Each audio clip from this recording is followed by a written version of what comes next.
Hoje no JU Primeira Edição, domingo tem eleições, mas afinal você sabe o que é permitido nesse dia? A Constituição Brasileira completa hoje 30 anos. Assim que finalizada, a proposta do Plano Diretor de Lajeado deve ser encaminhada à Câmara de Vereadores e ainda as atividades da semana do CCTEC.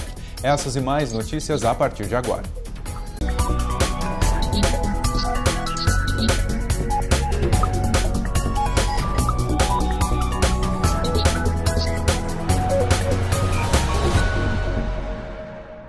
Olá, boa tarde.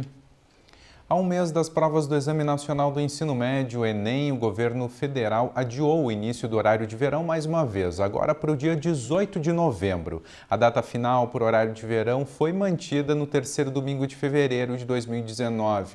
O pedido para mudar o início do horário foi encaminhado pelo Ministério da Educação à Presidência da República. As provas do Enem estão marcadas para os dias 4 e 11 de novembro em todo o Brasil. Pelo sétimo mês seguido, a caderneta de poupança continuou a atrair o interesse dos brasileiros. Em setembro, a captação líquida, depósitos menos retiradas, somou 8 bilhões e meio de reais, informou hoje o Banco Central. O resultado é o melhor para meses de setembro desde o início da série histórica em 1995. No acumulado do ano, a poupança continua registrando desempenho positivo. De janeiro a setembro, a caderneta teve captação líquida de 25 bilhões e meio de reais. 7 de outubro, os eleitores vão escolher candidatos a presidente e vice da República, governador e vice, senadores, deputado federal e deputado estadual. Mas você sabe o que é permitido nesse dia? O que pode e o que não pode na hora de votar? Daqui 2 dias, os brasileiros vão às urnas para escolher quem vai comandar o país nos próximos 4 anos. Nesse momento de decisão, a legislação estadual tem uma série de regras que devem ser cumpridas. Então, todas as propagandas que são previstas, elas têm um limite de atuação nos próximos dias. De hoje até domingo, há uma restrição bastante severa no que se refere à propaganda de rádio e televisão, a questão de debates, a questão de carreatas, de passeatas. Então, tudo isso há uma série de restrições que devem ser observadas pelos candidatos. E a questão também, eu acho que ainda é muito recorrente de respeito à boca de urna, né? Ou seja, a presença ostensiva de cabos eleitorais ou eleitores em quantidade elevada, focada para o mesmo candidato, pode caracterizar a propaganda, e a questão do transporte de eleitores, né? Então, são 2 fatores que sempre são recorrentes nas eleições. O promotor de justiça faz um alerta aos eleitores. No domingo, manifestações individuais vão ser permitidas, já coletivas não, podendo ser consideradas boca de urna. O eleitor, ao comparecer na sessão eleitoral, seja com boné, camiseta, um broche ou uma bandeira, ele vai ser, não vai ser impedido, não pode ser impedido. Inclusive, o Tribunal Regional Eleitoral decidiu, nessa última semana, dizendo que é possível a pessoa ir com uma camiseta de um candidato votar. Isto é uma situação individual. Agora, se um grupo de 20 pessoas com a mesma camiseta vai na mesma sessão, e isto obviamente vai caracterizar propaganda eleitoral, e as pessoas estarão sujeitas ao crime de boca de urna. Serão muitas teclas a serem acionadas, mais aquelas de confirmar. Então é fundamental que todas as pessoas, aqui vale para a pessoa com poucas luzes ou a bem instruída, a recomendação é que leve uma anotação de todos os seus candidatos. Pode ser de um candidato, pode ser o santinho mesmo, preenchido, pode ser em qualquer papel. Não pode ser o celular. Então não adianta fazer as gerações mais novas, eu vou levar no meu celular, lá na tela estão todos os dados. O presidente de mesa não vai permitir. O descumprimento de regras, tanto por parte dos candidatos quanto dos eleitores, pode levar a punições. Será responsabilizado com processo e até prisão em flagrante, né? No dia é possível prender a prisão em flagrante. Há hoje uma restrição para a prisão das pessoas e candidatos, né, pela legislação eleitoral, mas o flagrante é possível ser feito e a pessoa vai ficar presa mesmo diante dessa restrição. Por quê? Porque o flagrante delito é crime e constatado o crime, feita a prisão se mantém enquanto for necessário. Momento para a população exercer a cidadania. O voto define o futuro do Brasil. O ato de votar é um ato democrático, é uma festa democrática, nós temos que celebrar esse momento. E hoje, especificamente, dia 5 de outubro, em que nós comemoramos 30 anos da Constituição Federal, é uma demonstração muito importante de que é um momento de festejar e comemorar a democracia. E a democracia é um valor que nós não podemos abrir mão. Inclusive, nessa eleição, é uma reafirmação disso que nós temos que pensar.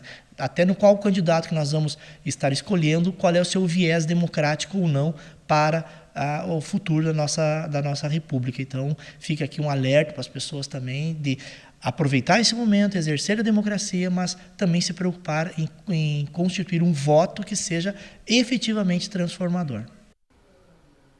O Exército começou ontem a inspeção dos jovens nascidos em 2000 e anos anteriores. A ação vai até o dia 9 e é feita no Clube dos 15, no bairro Montanha. Cerca de 520 jovens de Lajeado, 100 de Cruzeiro do Sul e mais 170 de Arroio do Meio devem comparecer à inspeção. E agora falamos do tempo. Nas próximas horas, o sol continua predominando na região, o que vai proporcionar uma tarde com máximas ao redor dos 22 graus. Amanhã, a massa de ar seco segue definindo as condições do tempo e o dia deve ser de sol com algumas nuvens no vale. Veja as temperaturas para amanhã na região e a seguir tem uma entrevista com o juiz Luiz Antônio de Abreu Johnson sobre a Constituição que completa 30 anos.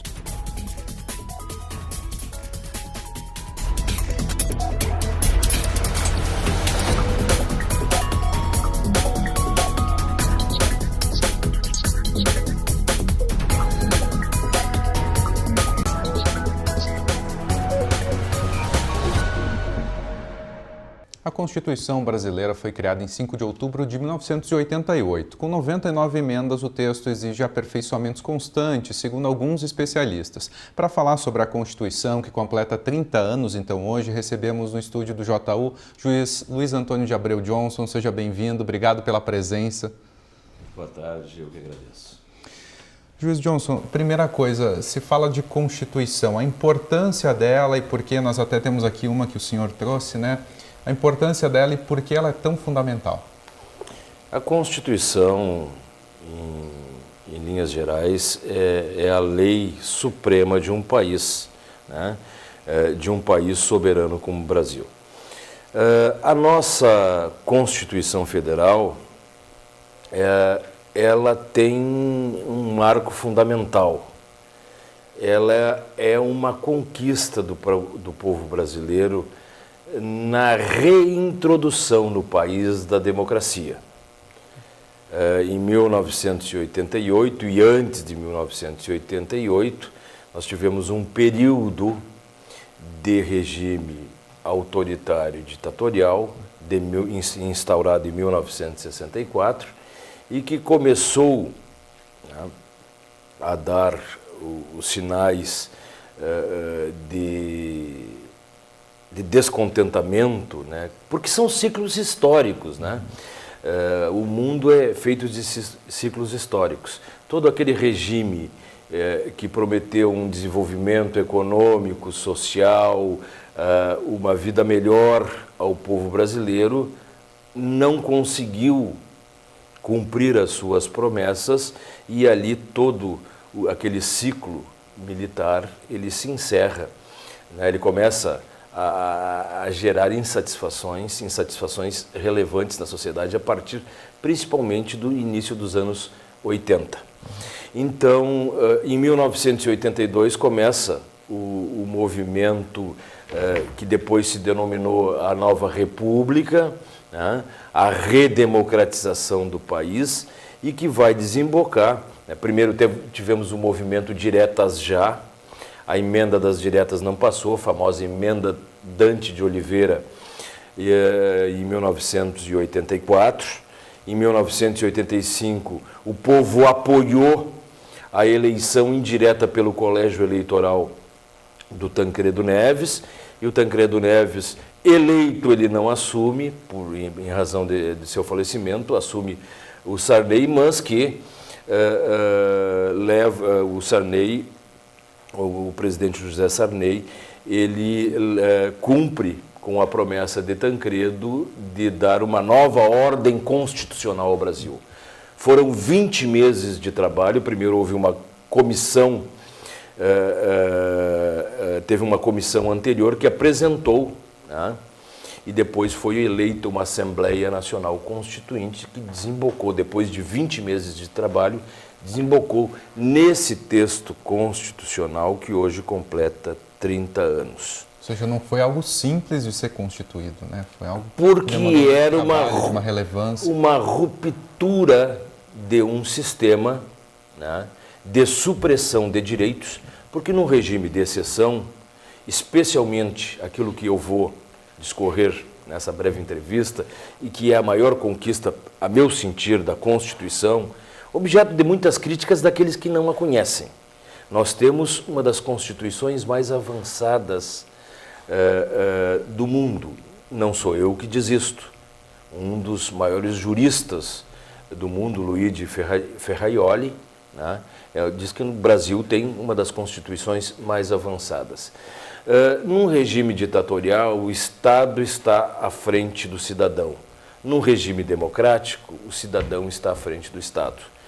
Há aqueles que a criticam porque ela foi excessiva, foi generosa na concessão de direitos.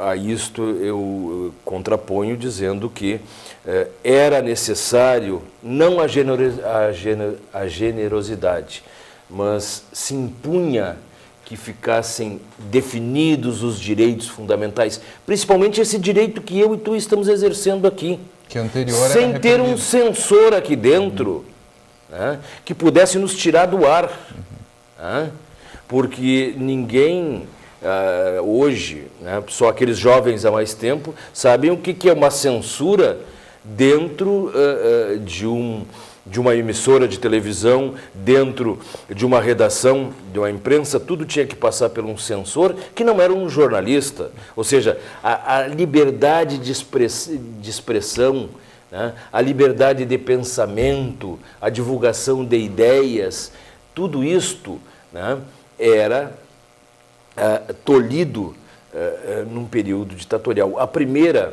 Um dos primeiros atingidos num regime autoritário é a imprensa. Né? Então, que conquista importante.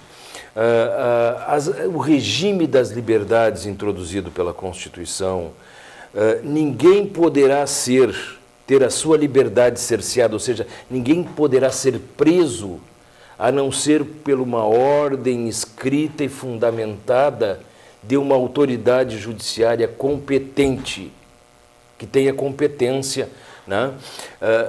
Então, as prisões arbitrárias, que eram muito comuns, é muito comum nos regimes ditatoriais, prisões arbitrárias, quer dizer, o Estado vai lá e leva alguém para uma cadeia sem dizer para ele por que ele está sendo preso. Então tem todo um regime de liberdades, a inviolabilidade da casa, enfim, todo um conjunto de direitos e garantias fundamentais que asseguraram, né? E depois vem a questão dos direitos sociais, os direitos coletivos. Eu cito o exemplo, o Sistema Único de Saúde não é um dos sistemas únicos. Tem um problema de financiamento, tem problemas de gestão, mas é um dos melhores sistemas de saúde do mundo. Nenhum outro país tem universalização do sistema de saúde. Gratuito. Tudo que avançou a partir daí, Código de Defesa do Consumidor, regulamentação da Constituição, o Estatuto da Criança e do Adolescente, o Estatuto das Cidades, o Estatuto da Pessoa com deficiência, e o que nós vamos ver agora no domingo. Isto faz parte de um conceito republicano, da república, ou seja, a temporalidade do mandatos, eleições livres, né? Eleições democráticas, do princípio, tudo previsto numa Constituição que elevou, como disse Ulisses Guimarães, esta Constituição é cidadã e ela deve ser preservada pelo povo brasileiro, porque ela é uma Constituição democrática e que ela repele qualquer forma de autoritarismo e assegura, sim, assegura direitos fundamentais ao cidadão brasileiro.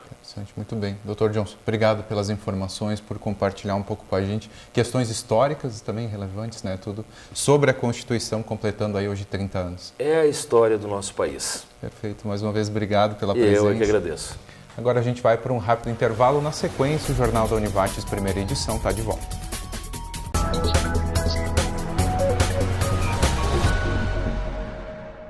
O índice de medo do desemprego caiu 2,2 pontos percentuais em setembro na comparação com junho e ficou em 65,7. O indicador, que é 2 pontos inferior ao de setembro do ano passado, está muito acima da média histórica de 49,7 pontos. A informação é da pesquisa trimestral divulgada pela Confederação Nacional da Indústria.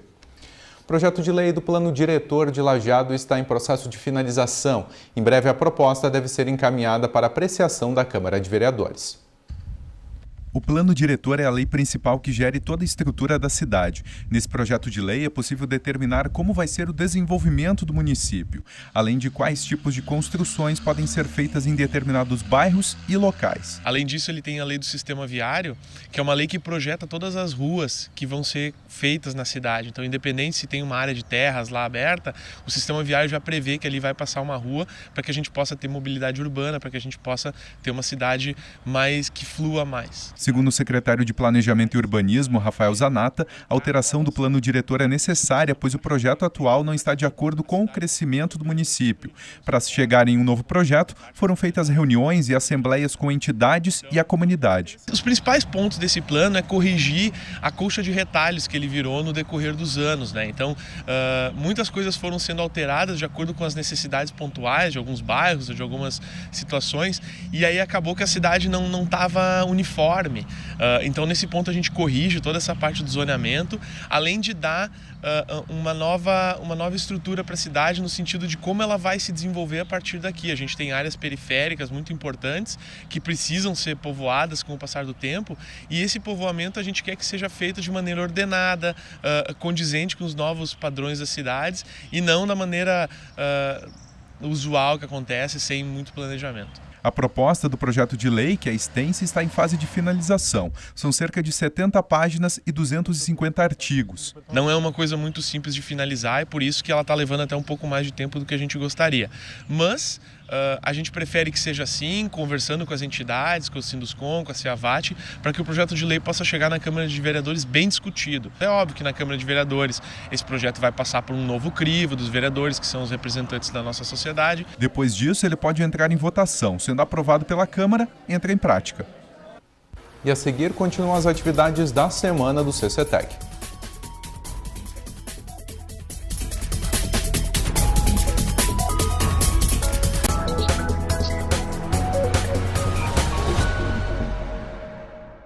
A partir de agora, a transferência externa para a Univates pode ser feita de forma online. A facilidade permite que estudantes de outras universidades interessados em ingressar na instituição preencham os dados diretamente no sistema, sem a necessidade de comparecer no atendimento Univates. O pedido deve ser feito em univates.br/vestibular. Começou na segunda-feira o 12º Congresso de Ciência e Tecnologia do Vale do Taquari, o CCTEC. Primeira noite foi formada por Cultura e Negócios. A Feedbacker apresentou um talk show. Ao longo dos últimos dias, aconteceram uma série de eventos. Hoje é o ponto alto do Congresso, é dia de Technology Day. 6 dias de CCTEC na Univates, 47 atividades, oficinas, minicursos, palestras e até apresentações de trabalho de conclusão. Foram 1.168 inscrições. É uma semana muito intensa, muitas atividades, muitas delas proveitosas. Eu tenho tido um retorno dos estudantes que estão aproveitando muito, estão gostando. A palestra de abertura o pessoal gostou bastante, que era uma palestra musicada, então foi muito atrativa.